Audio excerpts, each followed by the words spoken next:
La story sport. Avec Licia Foudala. Bonjour Licia. Bonjour tout le monde. Ça fait longtemps Licia qu'on n'avait plus parlé du Covid oui. dans le sport, mais avec la 7e vague, tout se complique pour les athlètes, notamment à Wimbledon. On commence à reparler des tests à effectuer. Il est de retour. L'ami Covid revient plus conquérant que jamais. On dirait Karim Benzema un soir de Champions League. 147 000 nouveaux cas en France en 24 heures recensés hier. Et des forfaits qui s'enchaînent à Londres. D'abord Marine Cilic, puis le finaliste de l'an dernier, Matteo Berrettini. Tous les deux positifs. On pourrait se dire que c'est le début, mais c'est faux. Alizé Cornet a révélé ça hier. À Roland, il y a une épidémie de Covid, personne n'en a parlé. C'est juste qu'on l'a, dans les vestiaires, tout le monde l'a eu et on n'a rien dit. On va pas s'auto-tester comme ça pour se mettre dans la merde. Enfin, à un moment donné, il faut être logique, quoi.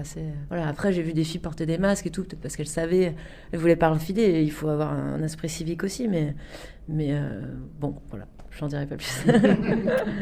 Covid parti à Roland-Garros, ça ne dérange personne. Ce qui se passe à Wimbledon n'est que dans la continuité. Les joueurs sont dans quel état d'esprit ? Au-delà du débat sur la condition physique, ça les atteint psychologiquement, comme l'explique Benjamin Bonzi. Ça nous arrive à tous de choper un rhume dans l'année, d'avoir le matin le nez qui coule. Est-ce qu'à chaque fois c'est le Covid ? J'en sais rien, mais si dès qu'il y a le moindre petit truc, on se dit que c'est le Covid et que ça va mal se passer, là ça donnera une psychose et ça sera pas bon, quoi.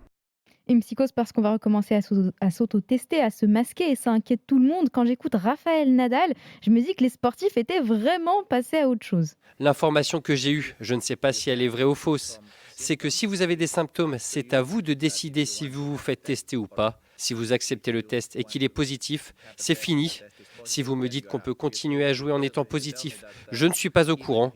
Tout ce que je sais, c'est que ça dépend de nous. Voilà, il n'est pas au courant, C'est il n'importe pense quoi, mais là, ne sait pas. Ils écoutent des bruits de couloir. En fait, on ne leur confirme et n'y explique rien et on avance à tâtons. Vendredi, c'est le départ du Tour de France. Il y a de quoi s'inquiéter ? Figure-toi qu'il y a un nouveau protocole qui a été mis en place pour prévenir plutôt que guérir. Il nous est détaillé par le directeur de la Grande Boucle, Christian Prudhomme. Il a été travaillé pour faire en sorte à la fois qu'on puisse protéger et qu'en maintenant on mette du bon sens. Donc un contrôle antigénique nécessaire avant d'arriver pour prendre la course et ensuite 2 autres contrôles antigéniques aux journées de repos. Mais si un coureur totalement asymptomatique est testé positif au Covid, un collège de médecins se réunira pour voir ce qu'il convient de faire. Je pense que ça fait des mois qu'on n'avait pas prononcé le mot antigénique, mais Antigénique, voilà, ouais. il est de retour pour le départ du Tour. Exactement, et on a un premier forfait, Tim Déjà. Declercq positif qui laisse Quick-Step Alpha Vinyl repêcher le nouveau champion de France, Florian Sénéchal. Ah. Ça, c'est pour la bonne nouvelle. La mauvaise, c'est qu'ils sont tous à bout. Romain Bardet s'est fendu d'un tweet dans lequel il s'agace de voir que les gens ne portent plus le masque dans l'avion, qui est un endroit clos, donc à risque. Le manque de précaution de la population pourrait mettre les athlètes en danger à la veille de compétitions Là, majeures. c'est presque un geste patriote. Si vous êtes dans l'avion avec Romain Bardet, mettez un masque. Ne mettez pas en danger les chances tricolores. Pour l'amour du Tour de France. Voilà, pour les tricolores sur le Tour. Mais c'est vrai que je parlais du Tour de France. Tadej Pogačar fait figure de grand favori. Oui. Et dans les débats, en fait, qui est-ce qui pourrait arrêter Pogačar ? Une Le chute Covid. ou le Covid, quoi. Voilà, c'est devenu le favori à égalité avec Pogačar. Et puis, il y a le mondial. Oui, dans 5 mois. Oui, Ah oui. Là-dessus, l'Organisation mondiale de la santé rassure en donnant le feu vert au Qatar. Pour eux, si tous les événements sportifs ont pu se tenir depuis 2 ans sans accroc, pas de quoi paniquer.